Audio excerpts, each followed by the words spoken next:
Our MC wakes up in the body of an absolute loser of a noble Liam, and upon realizing that he is now in a kid's body, he freaks out. His father scolds him for making such a scene, but he's in a good mood today, so he just tells Liam to sit down and try to not be a disappointment. Liam still can't believe this is all real, so he is sure that he'll wake up sooner or later, but the next morning he wakes up still stuck as Liam Hamilton, so he's just going to have to accept that this is his life now. A little while later, his personal maid comes into his room to help him get dressed, so Liam asks her a few questions and finds out that he's the fifth son of Count, and that party yesterday was to celebrate the birth of his new baby sister. Later that day, Liam is having a chat with his older brother Bruno to try and piece together a bit more about his current life, and he finds out that Bruno is the fourth son of the Hamilton noble family, but they are on the verge of losing their status as an ability. Basically, there's a rule in place to prevent noble families from becoming entitled Karens, and it states that every noble family must accomplish something great within 3 generations, otherwise they will be stripped of their status as an ability and get demoted to commoner. As it turns out, the Hamilton family is currently on its 3rd generation without any major accomplishments, which is why their father and the oldest son, Albrevet, are anxious to make some kind of contribution to society in order to maintain their status as an ability. Bruno, on the other hand, doesn't really care if he ends up becoming a commoner because he's just a chill guy who doesn't give a frick. Liam is surprised by how nonchalant Bruno is about the whole situation, but to be honest, he doesn't really care either. He literally got here yesterday, so he doesn't know what to do with his life in the first place. Just then, their lesson teacher arrives and announces that he will be beginning their magic lectures shortly, and as soon as Liam hears the word magic, he leaps out of his chair and asks if he really gets to learn how to use magic. Bruno is a bit surprised by Liam's enthusiasm, so he tells him that there are a bunch of grimoires down in the family storeroom, so he can go take a look if he wants. But Bruno warns him not to get his hopes up too high because most people don't have an aptitude for magic. Even so, the magic instructor encourages Liam to learn about it because understanding magic is important even if he can't use it. Liam goes to find his maid and asks her to show him where the grimoires are, so she leads him to the mansion's study, and Liam is amazed by the sheer volume of knowledge present here. He looks through the shelves and finds a book about basic fire magic, so he opens it and decides to try it out. After following the instructions in the book, Liam is able to create a flame on the tip of his finger, which is really impressive for a first attempt. Liam goes to his father's office to ask for permission to use the grimoire library, but his father hates talking to him, so he dismissively tells Liam that he can do whatever he wants. The interaction was a little disheartening, but what's important is that he gave Liam permission to use the grimoire library, so he spends the next couple of days mastering all the basic elemental spells. Eventually, he learns how to cast the spells without needing to look at the grimoire, and Bruno is astonished because he can't use magic at all.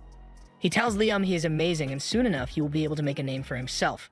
However, Bruno is curious about Liam's motivations and asks him if he's trying so hard to learn magic because he wants to become the next family head.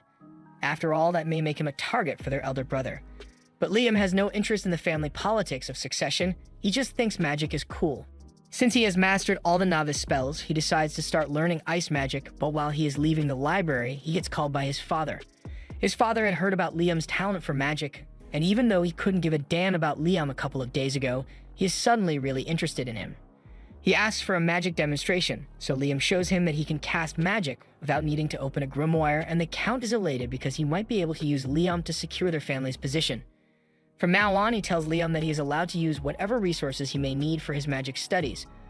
All of a sudden, a report comes in that a particular man has appeared on the Hamilton land, so the Count orders the soldiers to be mobilized so they can capture him.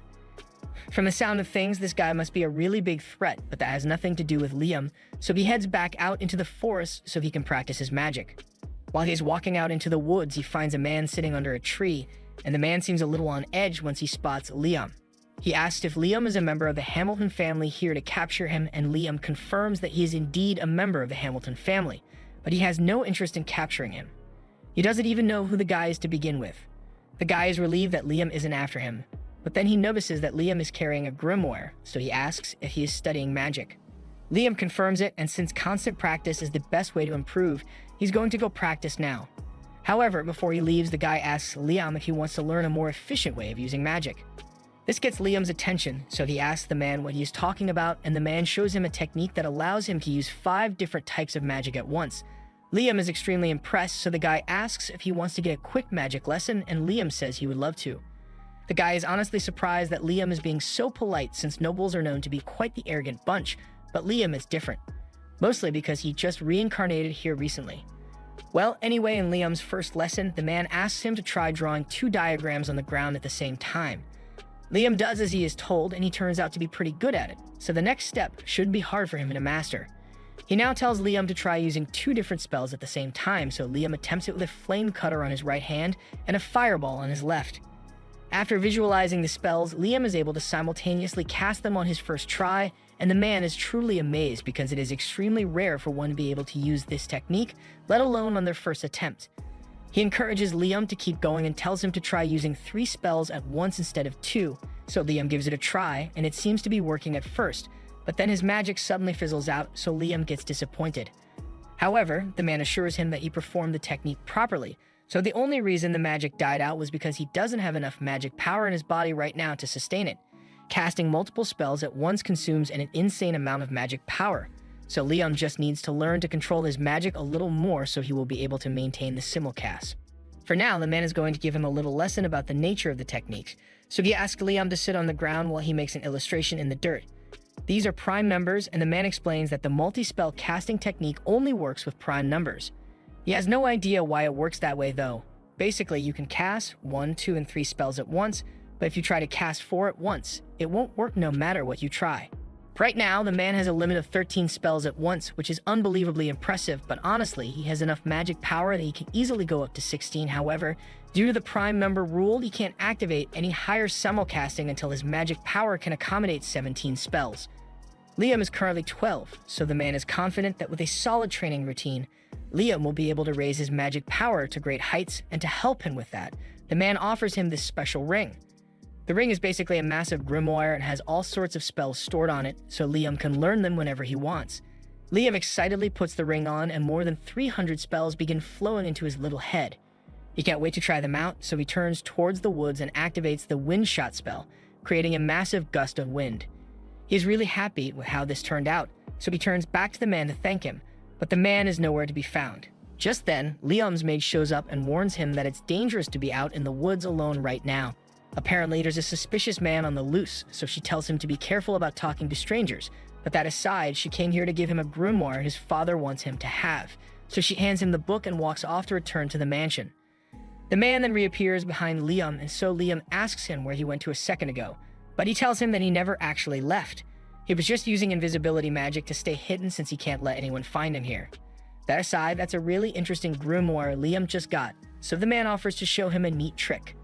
He tells Liam to open the grimoire and try summoning a spirit while wearing the ring he gave him, and when he summons a fire spirit, it gets absorbed into the ring.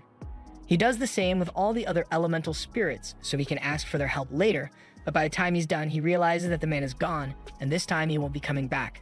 Before he left, he wrote a message for Liam in the dirt and told him, "Keep training your magic and you will surely become a great mage in the future. And by the way, don't snitch on me. If anyone asks, I was never here." Liam knows very little about that man, but is undeniable that he learned more this afternoon than he ever would have learned on his own, so he will forever respect him as his master. A month after Liam first met his master, he has remained consistent with his training, and now he is far more skilled at wielding his magic. Just then, Bruno comes up to Liam. He is surprised to see that he has made white charcoal on his own. White charcoal burns a lot hotter than regular charcoals, and it creates no smoke. It is really useful. However, it is almost impossible to make without a special furnace and extreme precision. So he is amazed that Liam could create this much with nothing but magic. He also notices that Liam has a bag full of lecro crystals, crystals that help one restore expended magic power, and asks if Liam made those by himself as well. Liam confirms this, although he did have a bit of trouble perfecting the technique at first since it requires him to use 5 types of magic at once, but he eventually figured it out. Bruno is glad to see that his little brother is so talented, because that means he will probably be fine on his own. As for Bruno, he's getting married soon, so he won't be around anymore. Liam is shocked since this is the first time he's hearing about any marriage, so Bruno explains that he is marrying into a low-ranking noble family. They have less money than the Hamilton family, but you will have more freedom there, so he's happy with the arrangement. Liam doesn't know how to feel about this, but he says he's happy for Bruno. And before Bruno leaves, he wants to give Liam some advice. He tells him that their father wanted a daughter so he could marry her off to the royal family and secure the Hamilton family's position as an ability. However, Liam turned out to be a boy, so he deemed Liam a failure back then and decided to try again for a daughter. However, in the meantime, he grew increasingly anxious about their family's position, so in a desperate attempt to achieve something, He sent out a force of 1,000 men out to go slay a monster that had been sealed away in the forest. However, that plan failed miserably, resulting in the loss of over 90% of the forces. Their father is still trying to gain an achievement for the Hamilton family, but personally, Bruno thinks the family is cooked, so he wants Liam to think about a way to live independently. Liam decides to take Bruno's advice about independence, so he decides to sell his products to make some money of his own. This works out great for him since the white charcoal is a valuable commodity and fetches a decent price, but he needs something a little more profitable if he's going to make enough money to live on his own. Since he's in town already, Liam decides to take a break at a noodle shop and asks for a bowl of ramen. The shop lady prepared one bowl for him, and Liam absolutely loves the taste, and so do a lot of people in town, but all the noodles here have to be made from scratch and don't last very long, so Liam comes up with a great idea to make some extra profit. After a little tinkering, he goes to see his maid and the head chef while they are making dinner and asks them to taste his latest invention. He puts a block of noodles in a bowl and tells them that all they need to do is pour hot water over it, and after they do so, it turns into a delicious bowl of noodles. Liam used his spirits to cook and dehydrate the noodles, so now they'll last for a really long time and can be prepared almost instantly. He is sure his invention will be widely loved, so he rushes to the merchant guild to sell it. But to his disappointment, the merchant tells him he can't distribute Liam's product for him since he is only the 5th son of the Hamilton family. As such, he will need written permission from his father or his eldest brother, Albrevet, to sell any original goods in this land. Liam doubts he can get permission without having to hand over the profits as well, so he gives up for now and leaves. And once he is home, we find out that Albrevet was the one who told the merchant to deny Liam's request. He can't stand the idea that his little brother is more successful than him, so he's going to do whatever it takes to stop him from succeeding. However, while Liam may not be aware of his brother's grudge against him, he's going to sell his products no matter what it takes, so he decides to take some drastic measures. First, he loads a bunch of his products into an item box he created with the man's ring, and afterwards he begins casting summoning magic. But this time, instead of summoning a spirit, he intends to use it to summon himself. Initially, this looked like it was going to work like teleportation, but instead he summons a perfect clone of himself and sends it off to a neighboring land. If he isn't allowed to sell his items within the Hamilton region, then he's just going to have to sell them somewhere else. Several days later, Liam's clone sends a message to him about all the recent sales it has made, and at this rate, Liam might actually be able to become independent. When Liam isn't selling his goods, he uses his clone to practice his attack spells, and he has finally learned to control the magic missile spell, so he's pretty pleased with himself. All of a sudden, he hears someone approaching, so he dispels his clone and goes out to find out who it is, and to his surprise, he finds out it's Albrevet. Albrevet wastes no time and immediately asks Liam what he wants to become in the future. Liam knows Albrevet only asking because he wants to figure out if Liam is really a threat to his position as the successor of the family. But as mentioned before, Liam has no interest in family politics, so he tells Albrevet that he wants to become independent in the future. Albrevet is relieved since he won't have to compete with Liam for succession rights if he becomes independent. So to help him become independent as quickly as possible, he offers to put in a good word for him so he can join the Hunters Guild. Later that day, Liam heads to the Hunters Guild, and as soon as he enters, all eyes are on him because the Hunters don't think a kid like Liam is qualified to be here. Liam walks up to the front desk to meet the guild master, and the guild master already heard about him from Albrevet, but he's still going to have to give Liam a test to gauge his ability. He tells Liam to fire an offensive spell at him with any incantation he wants, but Liam had never heard of incantation before, so he had no idea what the guild master was talking about. The guild master had been expecting Liam to be slightly stronger than average since Albrevet recommended him, but after Liam fires his spell, the guild master has a near-death experience. Luckily, Liam had the sense to not aim directly at him, so after calming himself down, he grants Liam B-rank status. Now that Liam has an official ranking, he heads out to complete his first mission, but before he leaves, he is approached by a girl. She introduces herself as Asuna Aquage, and she was really impressed by what Liam is capable of, so she asks if he wants to team up with her. Liam was planning to go out solo, but he doesn't mind having a partner with him, so he agrees to team up with Asuna, and she is overjoyed to hear that. She then grabs his hand and leads him away so they can get to work, but Liam is confused since neither of them has actually been given a mission yet. Asuna explains to him that missions are only handed out to parties that are A rank or higher. The rest of the ranks have to go out and slay dangerous monsters for a reward, and as luck would have it, they just so happen to run into a wolf monster. Unfortunately, it turns out to be an entire pack of wolves, so Asuna isn't sure they'll be able to handle this many. Liam, on the other hand, thinks this should be an easy victory with the two of them, so he asks Asuna to finish the wolves off once he has incapacitated them. He then summons a couple of earth spirits and uses them as bait to get the attention of the wolves, and once the wolves bite down, Liam has the gnomes expand to lock their jaws in place. And now that they can no longer move, Asuna is free to cut them down one by one. All in all, there were 42 wolves killed, and when they present the carcasses to the guild master, he's so impressed by their skill that he tells them he has a special mission for them. There's apparently an important person coming to this town in a few days, so he wants Liam and Asuna to take out an armored caterpillar that has been blocking the path. There'll be a disaster if an important person coming were to get hurt while visiting their town, so Liam is taking this very seriously. They find the caterpillar fairly easily, but no matter what they try, they can't seem to kill it. All Asuna strikes, and all Liam's magic just bounces off its tough shell, and if this keeps up, then they'll never be able to take this thing down. While taking a break, Asuna jokes that the only thing that could get through that caterpillar's armor would be a meteor, but there's no way they can get a meteor to strike right here. However, Asuna's comment gave Liam an amazing idea, so he asks her to draw the caterpillar's attention while he gets ready. Asuna has no idea what Liam is planning to do, but she goes along with his plan and distracts the caterpillar, and once it is in position, Liam opens his item box and drops a massive boulder on the worm, killing it in one blow. The method was so effective, in fact, that they managed to kill a second caterpillar. Liam was worried there might be more caterpillars around, so he used a search spell after killing the first one, and sure enough, he found the second lurking nearby, so he killed it too. The guild master is so impressed with Asuna and Liam's performance that he offers to give them 5 times the original reward, and a couple days later, when the important person is set to arrive, Liam, Asuna, and a lot of the townspeople wait outside to see who it is. Liam's father and Albrevit are there as well to greet their guest, but for some reason, the man seems to have taken an interest in Liam. A lot of stuff happens and James ends up calling a meeting with Liam, but Liam has no idea why. The man introduces himself as James Stanley, and he wants to get straight to the point, so he asks Liam how he got Raymond's ring. He thinks Liam must have stolen it, but Liam gets up and yells that he would never do such a thing to his master. He explains the whole encounter he had with that man in the forest, and after hearing the whole story, Stanley finds it really amusing since that sounds exactly like something Raymond would do. He apologizes for accusing Liam of theft since he hadn't realized Raymond took on a student, but since he's here anyway, he wants to see how strong Raymond's student really is. He tells his assistant, Simon, to go stand over in the corner and asks Liam to fire his most powerful spell at Simon.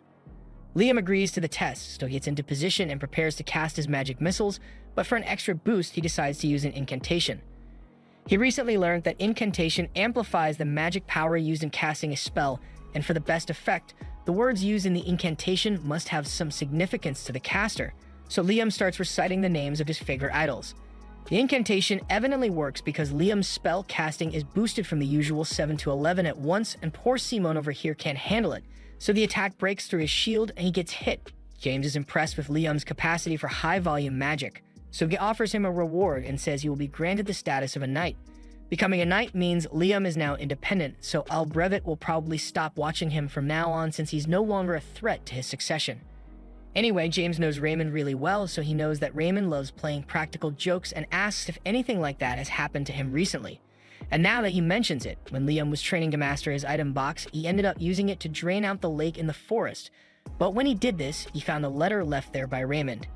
It was addressed to Liam and said that Raymond had wanted to give Liam 100 kilograms of gold as a graduation gift, but it all sank to the bottom of the lake, so instead he decided to turn the gold into gold dust and mix it into the river. Liam thinks it was just a waste of all that gold to dump it all in that river, but from what James knows about Raymond, there's probably more to it than just a practical joke, so it might be worth looking a little deeper into it. Liam takes James' advice and decides to head back to the lake to suck up all the water again, but this time he gets the bright idea to use his item box to separate the gold dust from the water, and when he does this, it activates a hidden door. Inside, Liam finds a note from Raymond, and it says Liam can have this maximum level grimoire as his real graduation gift since he figured out the riddle. Raymond himself was never able to master it, but Liam might get some use out of it. Liam takes a look at the grimoire and finds an interesting spell called Another World in there, and after several hours of trial and error, Liam finally manages to get the spell to work. The Another World spell creates a separate dimension which Liam has full control over, so he can open a gateway anywhere, and no one can enter without his permission. Liam is overjoyed by all the amazing things he could do with this spell, so as soon as he has the chance, he goes out hunting with Asuna again. They are up against a massive frog this time, so Liam first tries using his fire spirits to attack it, but that wasn't enough to kill the frog. In retaliation, the frog begins charging up its ultimate attack, So just before they get hit, Liam pulls Asuna into his pocket dimension. Thanks to this, both of them remain safe from the frog's electrocution, and once the frog finally runs out of energy, they finish it off. A little while later, they return to the guild with the frog's magic stone, and the guild master can hardly believe that they managed to pull it off. That quest was A rank, so he at least expected them to struggle a little, but it looks like it was barely a challenge for Liam. Asuna gets upset at the guild master because he keeps referring to Liam alone even though she fought alongside him. The guild master apologizes, but since Liam kind of did everything, he forgot Asuna was even a member of the team. He can see that Asuna is upset that she's so much weaker than Liam, so he does the responsible thing and suggests that Liam make Asuna his slave. Neither of them thinks it's a good idea, since as a slave, Asuna would be forced to obey any commands Liam gives, but then the guild master mentions the fact that as Liam's familiar, Asuna would automatically grow stronger in proportion to Liam's strength. And as soon as she hears that, she's on board with becoming Liam's slave. Sure, she won't be able to refuse if Liam ends up making pervy requests, but Asuna trusts that he wouldn't do that. And even if he did, she wouldn't mind. They end up creating the contract, and once it's done, Asuna immediately disappears. Everyone is shocked, but then she reappears behind Liam and explains that she just moved really fast. After the contract was established, Asuna heard a voice in her head that told her a unique skill has been acquired. Speedster. Liam thinks this is incredibly interesting, so interesting in fact that he wants to try it out again, but making familiar contracts forces obedience, so it would be hard to find someone who is willing to lose their freedom in exchange for a skill. Fortunately, Asuna knows someone who'd be perfect for it. They go to see Asuna's friend, Jody, and explain the whole situation to her. Jody's got nothing better to do right now, so she agrees to become Liam's familiar, and after the contract is formed, everyone asks her if she unlocked a unique skill as well, but rather than tell them what it is, Jody walks out of the guild and returns with 2 sandwiches. She then gives one of the sandwiches to a guy with a broken hand, and the second he eats it, his arm recovers. Jody explains that her unique skill allows her to heal people with the food she makes. Several days later, Liam is meeting with James again, and he informs Liam that Princess Scarlet is coming to visit him. Liam doesn't understand why the princess would come all the way here for someone like him, but James reminds Liam that he completed an A-rank quest and can cast up to 11 spells at once, plus he can grant people unique skills by becoming their master. The princess is particularly interested in seeing Liam demonstrate the abilities of his slaves, but Liam firmly refuses to do such a thing. James can't believe Liam truly wishes to turn down a request from the queen herself, but even though Jody and Asuna are Liam's familiars, they are still his friends, so he will not turn them into a circus act for someone's amusement. James can see that Liam isn't willing to budge on his refusal, so he tells him he can leave. And once Liam is gone, it is revealed that the maid that had been serving them during the conversation was really the princess. James apologizes to the princess for Liam's refusal, but she actually found it quite interesting that Liam is willing to go against royalty to protect his friends, but she wants to see if he will do the same when talking to her face-to-face. The next day, Liam is summoned to meet Princess Scarlet, and this time she's not in disguise, so Liam will have to be careful about how he responds to her. Liam enters her palace and kneels before her, but Scarlet wants to get down to business, so she calls for a seat to be brought for Liam and mentions that she had heard about him defeating an armored caterpillar and a giant frog. In particular, she's really impressed that he was able to kill a frog without using any high-level magic because this is the first time anyone has managed to pull that off. However, she is even more interested in Liam's familiars, so she asks him to show her what they can do. Liam can tell that she is trying to use her authority to force him to obey, but he can't accept her request. Scarlet asks him if he really intends to refuse a direct request from a noble, but regardless of what the consequences may be, Liam remains firm on his answer and absolutely refuses to turn his friends into a circus act. He was fully prepared to face Scarlet's wrath for refusing her, but to his surprise, she bursts out in laughter. Liam is the first person she has met who stays true to their morals even in the face of higher authority, and she finds that really amusing, so she wants to reward him. She declares that from this moment on, Liam will be given the title of Baron. Liam freaks out because he doesn't think he did anything to deserve such a title, but Scarlet has taken a liking to him, and she's the princess, so she can do whatever she wants. This way, Liam's family won't lose their status as nobility, but there's something else Scarlet wants to give him. She presents Liam with a familiar contract grimoire, and Liam is way more excited about this than he was about becoming a baron. So he thanks Scarlet profusely and goes on his merry way to practice with his new grimoire. A little while later, Liam is sitting out in the forest while reading the grimoire, and he is able to use the spells inside pretty easily, but until he masters the book, his contracts won't be permanent. While he's still practicing, he notices Bruno walk up to him, and he's really surprised since Bruno got married and left home a while ago. He asks Bruno why he's here, but he doesn't have a real reason. He just wanted to come hang out with his brother. Mainly so he could congratulate Liam in person for becoming a baron, as it's a massive accomplishment. He tells Liam that he basically outranks their father now, but Liam doesn't understand what he means since their father is a count and Liam is only a baron. Bruno explains that while barons are lower ranked than other counts, this country separates nobles into different categories. Basically, those who accomplish something and earn their titles on their own, and those who inherited their title. So of course, those who earn their titles are seen as more impressive. Liam had no idea that was how it worked, but even if he now outranks his father, he doesn't really care since he just wants to learn magic. As he's walking through the halls, he comes across Albrevet, so he greets him. But Albrevet rudely ignores him, so Liam is left wondering why he is so mad.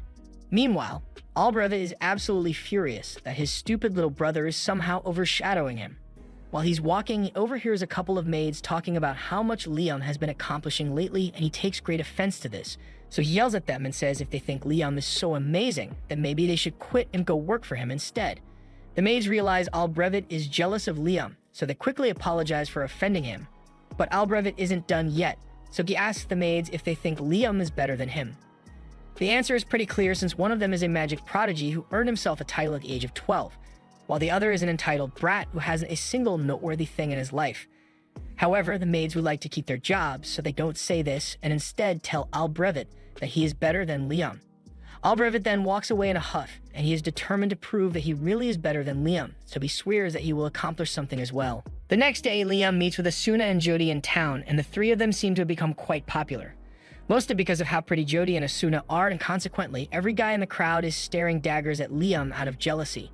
Moving on, Liam wants the three of them to officially form a party, but he doesn't want to force them to do something they don't want to do, so he asks if they are okay with it. Neither Asuna nor Jody have any reason to object to Liam's idea, so they agree to form a party with him, and later that day, they all head out into the forest on a mission. Jody uses her bow and arrow to strike a wolf in the neck, and while it's weakened, Asuna runs in and finishes it off with her sword. Liam compliments Asuna because she has become a lot faster since she became his familiar. And speaking of improvements, Jody notices that she no longer has old lady vision thanks to the contract making her a kid again. Liam asks if it's always a good thing to have better vision, and as far as Jody is concerned, she would ever say no to having better eyesight, especially since she's an archer. Since that's the case, Liam raises his hand and casts an enhancement spell on Jody's eyes, allowing her to see way farther than she could before.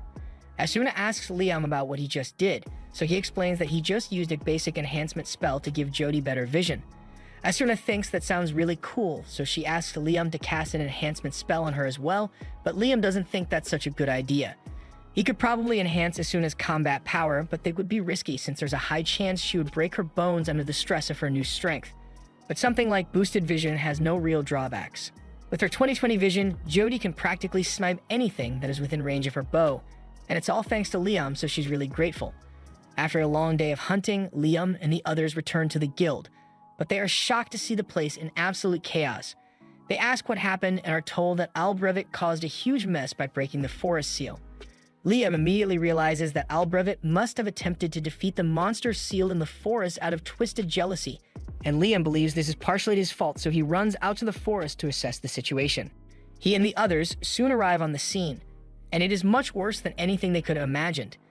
Dozens of soldiers are badly wounded and many more are already dead, so Liam is absolutely horrified. He then spots Albrevet lying on the ground injured and runs over to check on him, but as soon as Albrevet sees him, he gets up in a frenzy and starts yelling that he hasn't failed yet. Just then, the guild master takes a stick and whacks Albrevet over the head with it because the situation is already crazy enough as it is, so he doesn't need a crazy, insecure noble running around. Once Albrevet is taken away, the guild master approaches Liam and tells him he's glad he came. Asuna asks him about what's going on, so he explains that the dragon fiend Raiden used to be sealed inside these woods thanks to the hard work of Liam's great-grandfather, but Albrevet undid that seal in a failed attempt to kill Raiden, so it's now on the loose. They know how to reseal the beast, and the guild master has already gathered all the necessary people to do it, but there's something preventing them from sealing Raiden away again, and that's Raiden's children. The little Radons are actually the ones responsible for all the damage that was done here. And if this much carnage can be caused by the little ones, then imagine what the real Raiden can do. Luckily, since Raiden has been sealed away for so long, it'll take about a week for him to regain his strength and attack. So if they can manage to reseal Raiden before then, they can avert a disaster. Liam plans to help as much as possible, so he races over to Raiden's location and finds him being guarded by the 3 little Radons. The little Radons aren't that big, so Asuma decides to try her luck and runs in for an attack, but as she does so, one of the little Radons shoots a fireball at her, and although she manages to dodge it, the tree behind her gets completely vaporized. Liam then tries using his magic missiles to attack, but the Radons use their fireballs to counter, so Liam doesn't know what to do anymore. His strongest attack spell did not affect them, but he still has one more trick he could try, so he orders Asuna to take Jody and run. The Radons all charge at Liam, but before they could get to him, he opens his Anotherworld gate and lets them fall in, so they are all trapped inside now. The Guildmaster can't believe that Liam was able to defeat all 3 of the little Radons on their own, and neither can Liam since that was a really close call. Now that the little Radons can't interfere anymore, the Guildmaster calls for everyone to begin sealing Raiden away again. While that's going on, Asuna and Jody return to Liam's side and he's relieved that they are alright. They ask him about the spell he used to defeat the little Radons, so Liam explains that it's a spell that creates a separate dimension. He trapped the little Radons in there, but there's no risk of them escaping since at his current level of mastery, whenever he closes the gate, everything inside the dimension disappears. Just then, Liam hears a voice in his head, and in the next second, he is pulled into the mind of Raiden. Raiden refers to Liam as a human with an immense soul, and asks him who he is, but Liam doesn't understand the question since as far as he knows, he's just a regular human. Liam may say that, but Raiden isn't convinced since he can clearly see that Liam's body and soul do not match. Liam realizes that Raiden might be referring to the fact that he reincarnated into the body of Liam Hamilton, so he wonders if Raiden might know the reason behind it, but unfortunately, Raiden has no idea. However, what he does know is that Liam's life is bound to be an interesting one, so he offers to make a deal with him. He wants to accompany Liam through his life, and he promises that he will not bring any harm to Liam or those around him if he agrees. In fact, he offers to help Liam build on top of the skills he already possesses, and Liam doesn't sense any animosity coming from Raiden, so he ends up agreeing to the deal. All of a sudden, Raiden's body dematerializes and is absorbed into Liam's soul, leaving a dragon mark on his hand. Liam can feel the power of Raiden flowing through his body, so he decides to do a little test run and fires his magic missile into the sky. To his surprise, he is now able to control and fire 17 spells at the same time. And it must be thanks to the power boost Raiden granted him, but using Raiden's power seems to have some negative side effects since everyone around Liam begins to suffer headaches from being exposed to such dense mana. Liam notices everyone struggling and realizes his mana is the cause, so he suppresses it and apologizes for acting so thoughtlessly. As his way of showing his sincerity, he offers the Guildmaster 10 kilograms worth of gold dust and tells him to use it to pay for the treatment of those who were badly injured in this fight. Later that night, Liam has a meeting with his father, and his father is really grateful for what Liam did since it prevented a great disaster from being caused by Albrecht's short-sightedness. He also heard that James is still in town, so word of Liam's great accomplishment should reach the royal capital soon enough. That night, Liam goes to bed, but by the time he wakes up the next morning, he realizes that 2 new spells just spawned in his head. He rushes outside so he can test out the spells. With several hours of practice, he is finally able to use one of them and summons a little Raiden. With a little more practice, Liam will be able to make the little Raiden useful for combat, but as of now, it's pretty much just a cute pet. While Liam is playing with the little Raiden, Princess Scarlet happens to walk up behind him, and she recognizes the magic Liam just used as holy magic. She already knew Liam was impressive, but to think he would be capable of using holy magic at such a young age. Anyway, that's not why Scarlet is here today. She is here to give Liam his reward for defeating the Dragon Fiend. She personally wanted to grant him a higher title of nobility, but the other nobles were really opposed to the idea of the landless child being promoted so frequently, so instead, she decides to give him the Order of the Phoenix, 3rd class. While she's here, she also wants to hear about how Liam managed to defeat the dragon, since depending on the details, she may have to declare him as their country's hero. However, the princess is completely horrified upon learning that Liam absorbed the Dragon Fiend.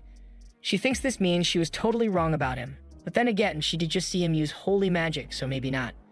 In any case, she tells Liam to keep that detail secret no matter what, and the next day, Liam receives a chest filled with 3,000 gold coins as hush money. He doesn't understand why the princess wants him to stay quiet so badly, but he's just going to have to go along with it. However, even though he already got his hush money from the princess, James grew suspicious and called for a meeting to ask Liam what happened. Liam tries to deny anything special happened, but for the princess to pay him so much hush money, it must have been a massive secret. So he interrogates Liam a little and eventually he ends up cracking and reveals that he can use holy magic. He demonstrates one of the spells that he can use and informs James that this spell allows him to get rid of all negative status effects, including petrification and poison. He believes this is incredible, but its power is to be expected since holy magic is considered an act of God. He asks Liam if he knows anything about the War of the Three Dragons, and Liam doesn't, so he begins explaining the story to him. Long ago, there was a battle between three great dragons that lasted until only one stood victorious. It is said that the dragon's victory was largely due to its use of holy magic, and after that, the dragon supposedly joined a human, and its magic was used to found this kingdom.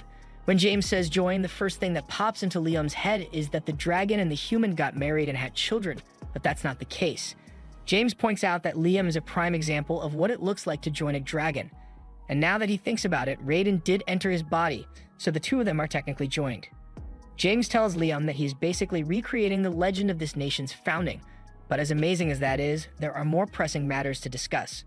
The Hamilton family's noble status came from the achievement of their grandfathers sealing away a dragon fiend. But it turns out that Raiden was not a dragon fiend in the first place, but rather the nation's founding dragon, so Liam's family wrongfully sealed this nation's founder. If this information gets out, the Hamilton family's status as nobility would almost certainly be dissolved, and Liam doesn't want that since he knows how desperate his father and Albrevet are to maintain their status. But there's something that James is even more concerned about since there's a chance that Raiden is angry about being sealed away, so he may be plotting his revenge against their nation. However, Liam has a little chat with Raiden in his head, and Raiden says he has no intention of retaliating against the humans, so all he is interested in is watching Liam develop. James says this is terrific news, and it wouldn't be a stretch to say that Liam is the savior of the kingdom for being able to grab the attention of Raiden. A little while later, Liam arrives at the guild, but before he could enter, the girls drag him away. Liam has no idea what's going on, so when they get a good distance away from the guild, he asks them what's going on. They explain that the guild was filled to the brim with people who were trying to join his party after hearing that Liam defeated a dragon fiend, and they all kept begging Asuna and Jody to convince him. The two of them wrote a list of all prospective applicants, and honestly, none of these adventurers are particularly impressive, but Liam is the party leader, so the decision is up to him. After that, Liam decides to head back to his house to read through the list, but as soon as he walks through the door, one of the maids says she has something to show him. These are all requests from the girls of various noble families because they want to become Liam's wife. Liam had kind of expected this to happen since he's popular now, but this many is more than he's prepared to handle. Even his brother is bringing him a letter at this point. But thankfully, he's not the one trying to marry Liam. It's one of the relatives of the family he married into. Since he's here, Bruno asks Liam what he did because it's not normal to receive this many marriage proposals at once, even if he did defeat the dragon. The only people Liam has told about the holy magic thing are the princess and James, but because the princess paid him so much hush money, the other nobles figured out that there must be something major going on with him. It's a bit of a pain, but Liam can't deny that he is really enjoying all the popularity he has now. Later that day, Liam heads out into the forest with Jody and Asuna because he has something he would like to show them. He opens his pocket dimension, and upon entering, Asuna and Jody find a huge house in the middle of the room. Liam explains that he had a carpenter build it, and then he moved it in here using his item box. And that's all impressive, but Asuna is concerned that the house will just disappear like what happened with the Raiden Juniors back then. Liam explains that he has fully mastered this spell and nothing inside will disappear anymore, which is why he put all this stuff in here. He gives Asuna and Jody a tour through the house, and they are both enjoying themselves, but Jody brings up the fact that this place is constantly bright, so it would be hard to go to sleep there. Liam comes up with an idea and decides to summon a shade spirit to darken the area. And while it does work, it works a little too well, because the entire place is pitch black now. Liam tries to brighten it up a bit by having a fire spirit light the fireplace, but this still looks too much like a horror movie setting, so he asks the shade if it can control the level of darkness it creates. Unfortunately, the shade is low level, so it doesn't have control over its darkness, and although a mid-level shade would be able to do it, Liam hasn't learned the spell to summon one yet. Asuna thinks it's a real shame that the low-level shade can't just become a mid-level one. That's when Liam remembers that his familiar contracts level people up, so he forms a contract with the shade, and it indeed levels up. The shade thanks Liam for forming a contract with it, and since it is now mid-level, it limits the level of darkness in the area to make it look like nighttime. He then tells Liam that he can call on him anytime, but Liam isn't sure he'll be able to summon the shade anymore since he doesn't know how to use mid-level spirit magic. However, the shade points out that Liam is wearing a magic storage ring, so he should be able to use it to absorb and summon him whenever he wants. Liam hadn't thought of that, So he tried it, and the ring really does absorb the mid-level shade. He then does the same thing with all of his other spirits and levels them up before storing them in his ring, so Liam now basically has a mid-level summoning grimoire of his own. The next day, Liam heads out into the forest at Raiden's request, and once he gets to the designated spot, Raiden asks him to summon one of the Raiden Juniors. Liam summons it, and the Raiden Juniors create an opening in a barrier that reveals dozens of pixies that had been hidden in the forest. As soon as the pixies realize that Liam is a human, they all start flying away so they don't get hurt. Liam tries to calm them down by explaining that he isn't their enemy. He tells them that Raiden is the one who told him to come here, and after hearing Raiden's name, the fairies seem to trust him a little more. Pixie wings are valuable ingredient items in potions, so humans almost hunted them into extinction at one point. That's why Raiden took it upon himself to protect them by creating a barrier in the forest. However, since he's now living inside Liam, he can't maintain the barrier anymore, so he wants Liam to protect the pixies in his place. To do this, Liam first wants to form familiar contracts with all the pixies, so he asks them if they are okay with that. The pixies trust Liam since he is working on behalf of Raiden, and since he's going to be forming contracts with them, Raiden asks Liam to give them names as well since naming things gives additional power to human magic. Liam forms a contract and decides to name the first pixie, Reina. However, to his surprise, once the contract is completed, Reina is transformed from a pixie to an elf.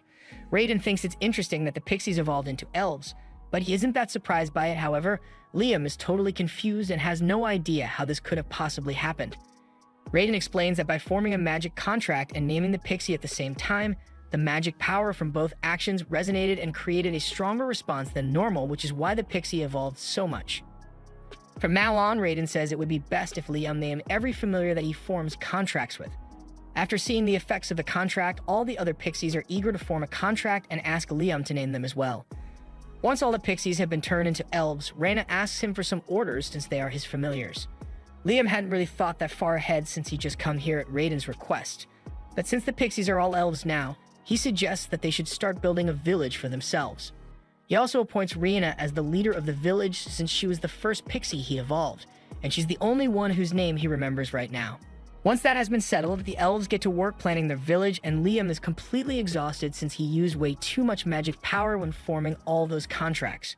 Just then, he senses a lot of magic power coming from deeper in the forest, so he goes to check it out and finds this golden fruit hanging off a tree. He can sense a lot of mana coming off it, so he asks Reina about it, and she tells him that it is a fruit that pixies make. They would collect mana floating through the air and condense it into one place, so it's basically mana honey. Liam asks her if he can eat it, and Reina has no objections, so he cuts the fruit down and takes a bite. And when he does, not only is his magic power restored, but his overall magic capacity is increased as well, so he can now cast 19 spells without a chant. The next day, Liam comes back to the village to check on how things are going, and Reina comes out to greet him, but she has some bad news. Even though he told them to build a village for themselves, they don't actually know how to build houses, so this is the best they could do. Liam figured something like this might happen, so he's prepared to teach them how to build homes for themselves. However, his lesson is interrupted when they hear one of the elves scream for help. Bandits happen to make their way into the forest, and as soon as they spotted an elf, they decided to kidnap and sell her off for money. Liam obviously isn't going to let that happen, so he demands that the bandits release Susie at once, but bandits are bandits, so they don't listen and instead try to attack him. Liam summons a clone and uses it to launch a simultaneous attack on the bandits and knock them out. While he may have saved Susie, he now realizes that this forest is far too dangerous for a group of elves to live, so he intends to move them somewhere else. He wants to put them in his pocket dimension for now, but he's not sure they'll all fit since the space isn't that big. However, when he takes a look inside, he realizes that it's gotten a lot bigger since the last time he saw it. It's probably because of that pixie honey that he ate yesterday, and thus works out great for him, so he tells all the pixies to get inside so he can take them to a safe place. A little while later, Liam has returned to his land and opens his pocket dimension for the elves to come out, and they are shocked to realize that they are in an entirely different area now. Liam tells them that he brought them to his land so they won't have to worry about being attacked anymore, and while the elves are grateful, they are even more amazed that Liam was able to transport all of them here with a single spell. They all bow down to ask Liam to become their king, and if he agrees to rule them, they swear to do whatever he asks. Liam feels the need to protect them, so he agrees to become their ruler, but he asks them not to call him a king because he doesn't want to have to deal with the politics of that. Anyway, since he's their leader, he has to find land for them to live on. 4 days pass, and Liam is still trying to get a place for the elves to live, which is why he has been practicing the new magic Raiden gave him non-stop. and when he finally figures it out, he tells everyone to line up. He then proceeds to teleport them all about 100 kilometers from where they were before to a place called the Sealed Islands. Raiden is the one who sealed this land, but he has permitted them to use it as much as they like. This would have been a 4-day trip if they traveled normally, but with the teleportation magic he learned from Raiden, he can instantly travel to any location he has been to before. He tells the elves that they can live here from now on, but he's still going to need someone to build houses for them. For now, he's leaving the Raiden Juniors in charge of protecting the elves until he gets back, so he teleports back home. There he is visited by the princess, and she wanted to ask him if Raiden ever mentioned a place called the Promised Lands. Liam never heard of the Promised Lands, but Raiden did permit him to use a place called the Sealed Lands, so the princess asks Liam if he can take her there. Liam says he's fine with it, but in exchange, he needs something from her as well. He asks her to bring one of the court engineers because there's a project he needs to complete. However, he doesn't intend to take the actual engineer, so he makes a clone of Golek and teleports the clone, as well as the princess with him to the Sealed Lands. Upon arrival, the princess is certain that this must be the Promised Lands, so she recounts the legend that says that humanity's salvation lies in the Promised Lands, and this ring is said to be the key. The ring has been in the royal family for generations, but it begins reacting to Liam, and as he touches it, a huge chunk of the land begins to float at his command, so the princess bows down to him and asks Liam to form a nation here for the sake of humanity. Liam really doesn't want to do it, but the princess pledges her loyalty and all her resources to help make it happen, so he has no choice. Under the instructions of the Golek clone, the elves have been making steady progress on their village, and while they are doing that, Liam works on taking down all the monsters that roam this land with his magic. After he finally takes down a giant turtle, Liam notices Princess Scarlet standing behind him. Scarlet apologizes for staring, but she was just so mesmerized by her master's outstanding magic power. Liam still isn't comfortable with this whole master-servant relationship Scarlet wants, so he tells her she doesn't have to serve him after all. Her status as second princess of the kingdom far outranks Liam. However, Scarlet is doing this because she wants to. Her family has dragon blood flowing through their veins, which is why the women in her family are usually married off to build ties with other nations. That's why she would much rather serve under the dragon god, Raiden, than remain the princess of the kingdom. After seeing how devoted Scarlet really is, Raiden takes a liking to her and tells her to walk 1 kilometer to the north because there's something there that she might like. She and Liam follow Raiden's directions, and in the middle of the forest, they find the entrance to some ancient ruins. They head inside, and there they discover this metal dragon sitting in the middle of the room. As they approach, the dragon wakes up, and it looks like it's about to attack, so Liam asks Raiden what's going on. Raiden explains that this thing is one of the guards he created, and it's definitely going to attack them, but if Liam can take out one of the ancient letters on his forehead, it'll become an obedient pet. That seems easy enough, so Liam teleports up to the dragon's forehead, and with a holy lance, he manages to pierce one of the letters, deactivating the dragon's defense mode. The dragon then reacts to the dragon blood flowing through Scarlet's body and decides to listen to her, so Scarlet happily accepts the dragon guard. But when Liam says he wants to return to the surface, Scarlet says she is going to wait here for a while since she doesn't want to leave her dragon alone until it is fully recovered from the wound Liam's attack caused. Liam still can't get used to the idea of having someone as important as Scarlet serve him, but Raiden suggests that Liam just needs to become someone equally as important. That way, it wouldn't be awkward anymore, but it's definitely easier said than done. Just then, Liam notices a disturbance coming from the direction of the village the elves are building, so he teleports over to see what's going on, and to his horror, he finds the village in complete ruin. The elves tell them that this was caused by some wolfmen that attacked all of a sudden, and speaking of wolfmen, they show back up and begin demanding that the intruders leave this holy land immediately. Liam can tell that the wolfmen have mistaken them for intruders, so he tries explaining that they were given permission to stay here, but before he could say anything, the wolfman proceeds to attack him, so Liam is forced to teleport out of the way and defend himself with a little magic. The wolfman still seems determined to kick Liam and his friends out of this holy land, but then Liam pulls out a Raiden Jr., proving that he's affiliated with Raiden. The wolfman now realizes his mistake and sincerely apologizes for destroying the village, but the elves say it's fine since the wolves were just doing their duty since they serve Raiden. The girls suggest that the wolfman should become Liam's familiars as well. The leader of the wolfmen thinks it's a good idea, so they agree to become Liam's familiar, and Liam has no reason to refuse, so he creates a contract with the leader, naming her Chris. The next day, Liam returns to the village to see how things are going, and with the addition of Chris and all the other wolfmen, progress on the village has been going a lot quicker. As soon as Chris sees Liam, she jumps up to give him a hug, and when he asks how the construction has been going, Chris points in that direction and says they are still rebuilding one of the homes they destroyed yesterday. Once again, she sincerely apologizes for acting so rashly yesterday, but Liam says it's fine as long as the Wolfman can help repair the homes. Although things would definitely go a lot faster if Liam could just use magic to repair the homes instead, but there's no spell for that in the ring. Raiden tells him he can just create a repair spell for himself if it doesn't already exist. Liam had no idea it was possible for him to just create his own spells, so Raiden explains that all he needs to do is clearly imagine every step of the process of what he's trying to accomplish, and once he has done that, he casts the spell on a piece of wood and asks Chris to smash it for him. Chris does as instructed, but to her surprise, right after smashing it, the piece of wood repairs itself as good as new. Liam explains that this is the effect of the spell he just came up with, Keep Memory. It allows inanimate objects to maintain a particular state no matter what, so if he uses this on the homes, no matter what happens, the buildings will stay standing.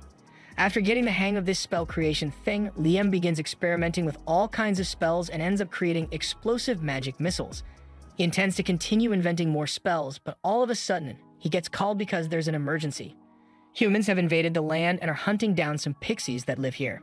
This is really serious, so Liam rushes out to investigate and discovers the intruders. He stands in their way and warns them to turn back because this is his nation.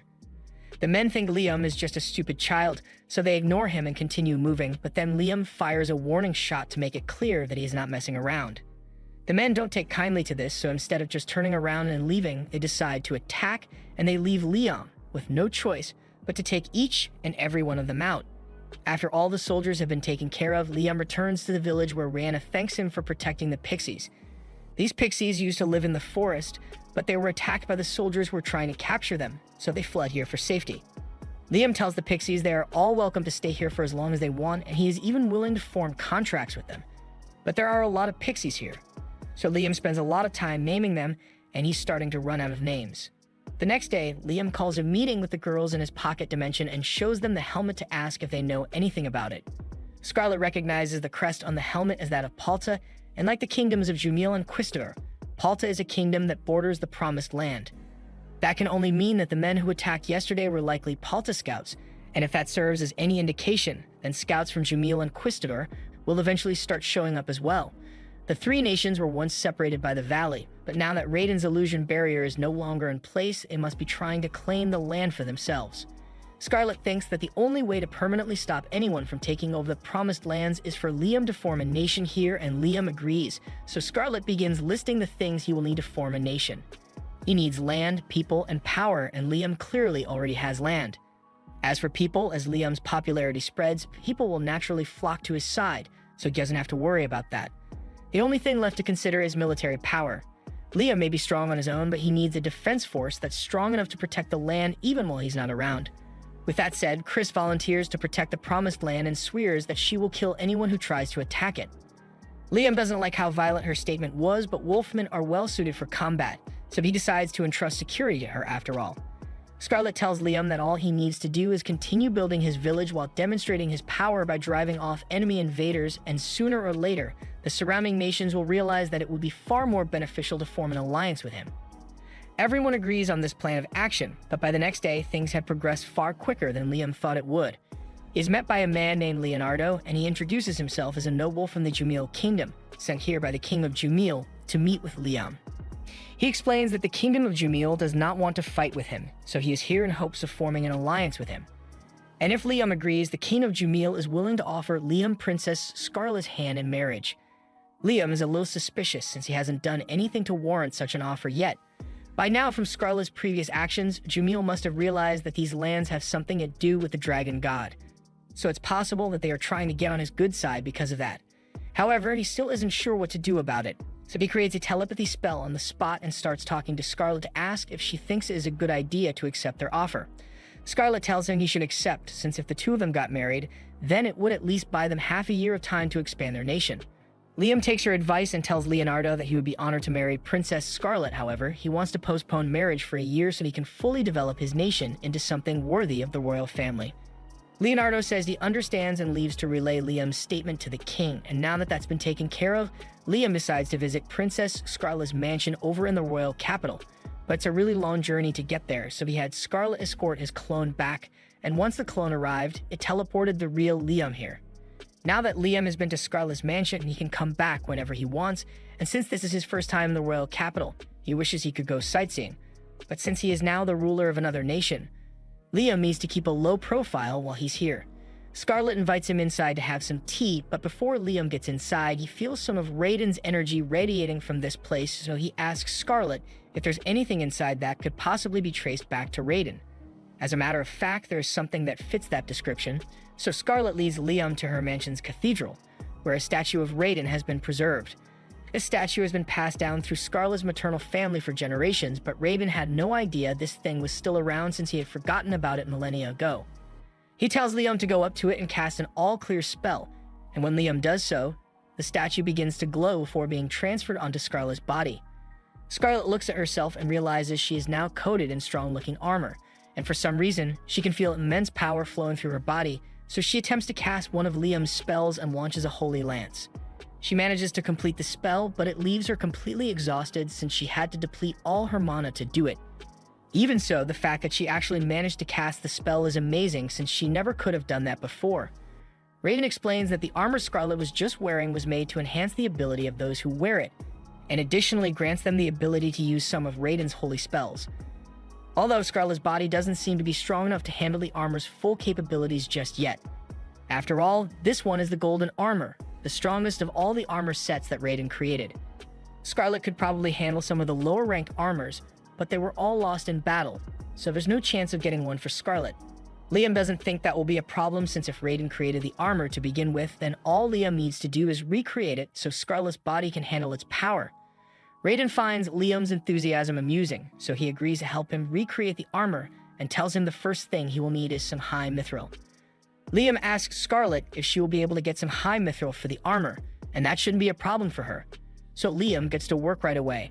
After a bit of hard work, Liam has finally created some armor that's suited to Scarlet, so he gives it to her and lets her try it out. First, she needs to form a contract with it, so Liam tells her to spill some of her blood on the statue, and after Scarlet does so, her body is once again covered in magic armor. Only this time she is able to cast Raiden's spells without collapsing. Raiden is impressed that Liam was able to replicate his armor so easily, and since they are on the topic, Raiden tells him about the most powerful set of armor he ever made, the Ruin Guardian. This is the armor set he used during the War of Gods eons ago, and he encourages Liam to try it because he thinks he could handle it. Liam and Scarlet teleport back to the village, and Liam pours a drop of blood on the Guardian Raiden before forming a contract with it. The Guardian Raiden then turns into armor and Liam equips it, allowing him to fire 37 magic spells at once. However, a feat of this magnitude is pushing the limit of what Liam is capable of, so he collapses to the ground due to mana exhaustion. Scarlet runs over to check on him, but Liam says he is fine. Raiden is incredibly impressed that Liam managed to survive because so far, only 3 people have made it out alive after putting on that armor, and Liam is the first one to actually manage to cast a spell. So if Liam truly masters the armor, he would have the power to rule the world. Liam uses some mana crystals to recover from his exhaustion, and as useful as the Guardian armor may be, he's going to put a hold on training with it for now and puts it in his item box. He then teleports Scarlet back to the capital and teleports himself to the village so he can check on things. From what he can see, everything seems to be going well, but all of a sudden, Reina comes up to him with some important news. Apparently, a group of trolls have been spotted living near the village, and while that normally wouldn't be an issue, trolls are usually either really nice or really violent, and the ones nearby are the violent kind. They don't really pose a threat to the village, but since the emissaries from the other kingdoms will keep showing up, it would be best if Liam convinces them to join his village so no fights break out between the trolls and humans. Liam heads to the location of the trolls to see if he can come to an agreement with them, and upon arriving, he is confronted by a group of trolls. The leader of the trolls asks Liam what he is doing here, so Liam tries to explain that he is building a nation here and was hoping to recruit the trolls to join him. The troll doesn't trust humans, so he doesn't want anything to do with Liam and tells him to get out of here. But before Liam could even respond, the troll begins trying to squish him. Liam does his best to dodge because he doesn't want to have to hurt the troll, but any one of those attacks could be lethal if Liam gets hit, so he needs to be really careful. Unfortunately, while he was dodging, Liam accidentally falls into a hole in the ground and gets himself trapped. Now the troll has a clean shot at him, so Liam needs to act fast, otherwise he will be in serious danger. The troll's club hits him head-on, but luckily, Liam was able to equip the Guardian Raiden armor, and it allowed him to survive without taking any damage, although wearing it still drains a ton of Liam's mana. The troll is surprised the human could survive one of his strikes, but it doesn't matter to him since he can just hit Liam harder next time.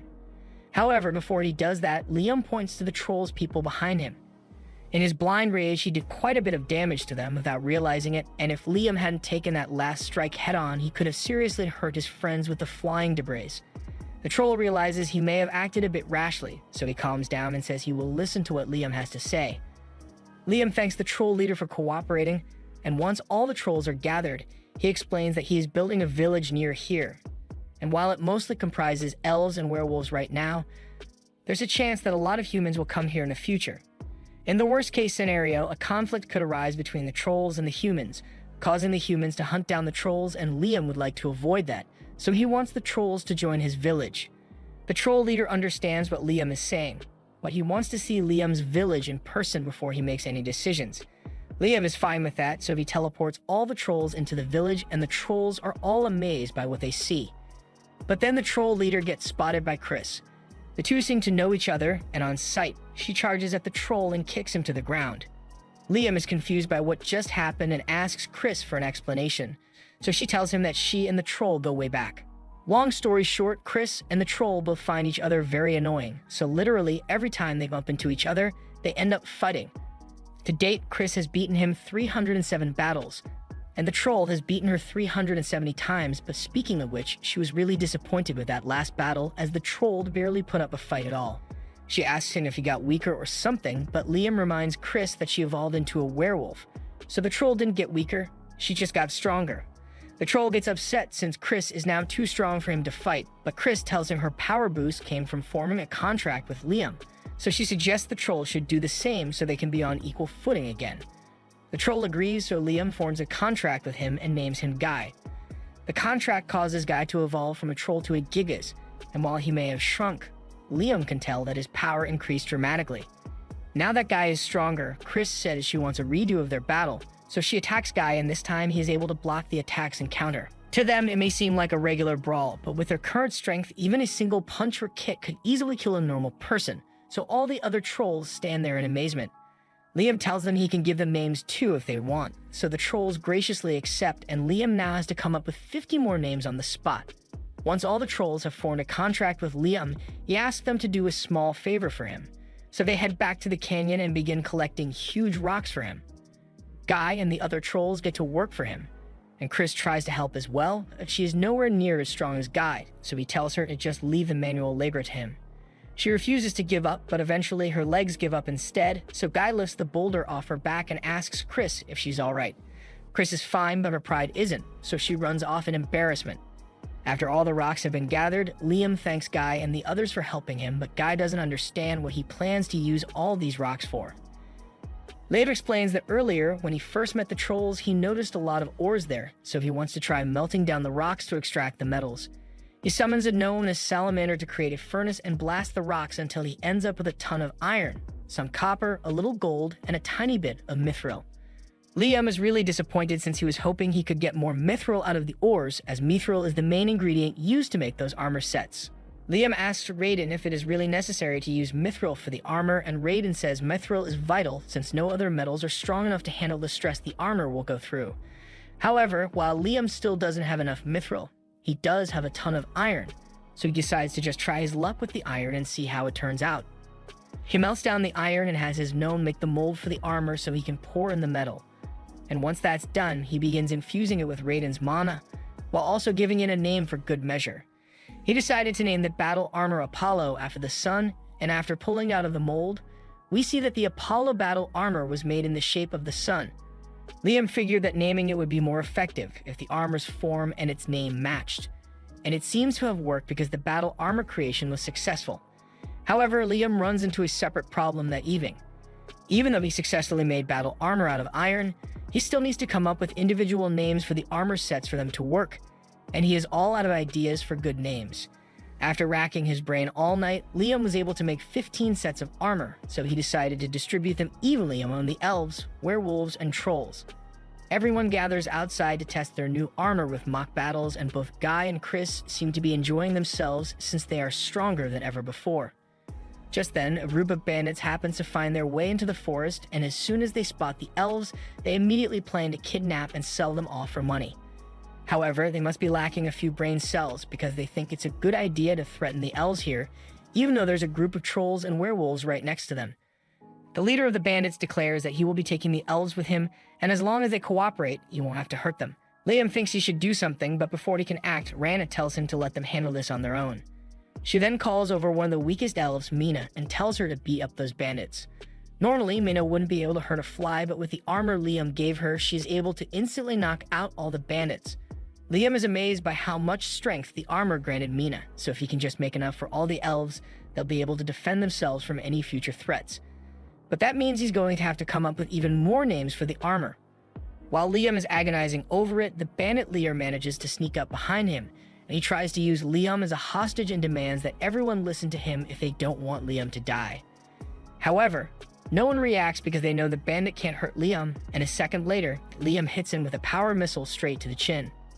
The rest of the bandits finally realize that they are no match for Liam after seeing their boss get uppercut into a coma, so they turn and flee the forest. That night, Liam goes into his pocket dimension because there's something he needs to do here. He summons a bunch of water spirits and tells them that he collected a lot of seawater and he would like them to separate the salt from the water so the people of the village can use it. The water spirits agree to help, so Liam begins dumping the salt water and they begin purifying it. However, one of the water spirits comes up to Liam instead because she has something to say. Liam doesn't recognize her at first, but she explains that she was the first water spirit that Liam formed a contract with, and she wants to express her gratitude because she has been able to do a lot more ever since she evolved thanks to him. She is even learning to possess physical objects now, although the spirit monarch doesn't like it when spirits interfere with the physical world too much. Liam is intrigued after hearing that there's a spirit monarch, but he is even more interested in the fact that the water spirit can possess objects. Starting from mid-level, a spirit can possess objects, and spirit-possessed equipment is known to be particularly powerful, so Liam comes up with a good idea. He asks the water spirit if she would be willing to help him out with a little experiment, and she says she is more than happy to help. First, Liam named the water spirit Zero for an additional buff, and after creating one more battle armor in the shape of a water spirit, he has Zero possess it. He successfully created possessed battle armor, so he does the same thing with the fire and earth spirits and gives all three armor sets to Reyna, Chris, and Guy. This drastically increases their power once more, and they are all eager to use their strength to serve Liam. But while Liam is only doing this to make sure he can protect his nation, he has already amassed enough military power to take over all the surrounding nations if he chooses to. And he has no plans of slowing down anytime soon because the pursuit of magic is all that matters to Liam. This was the end of episode 6. Subscribe to not miss the next part.